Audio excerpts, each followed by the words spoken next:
following audio experiment is presented by Dark Matter Magazine. Your voluntary participation is appreciated.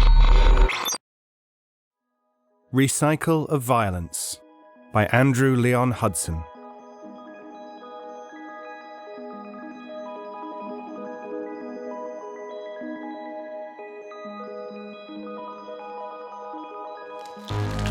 Gareth Heim grinds my hand under the heel of his shoe, which is an Italian-made loafer constructed of plant-derived fabrics, natural rubber, and the cured skin of animals.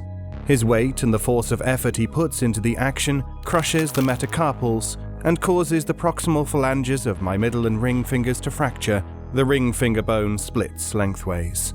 The heightened sensory feedback, which triggers autonomic responses correlating to threat, anxiety, and corporeal self-preservation, would be categorized as agonizing pain by Gareth Heim, if it was his hand failing under the turn of my heel. But it is not. "That's an expensive hobby, Gar," says Micah Jones, who is a new acquaintance of Gareth Heim. Micah Jones currently has not indulged himself in harming me, which makes him uncommon amongst Gareth Heim's friends. All are invited.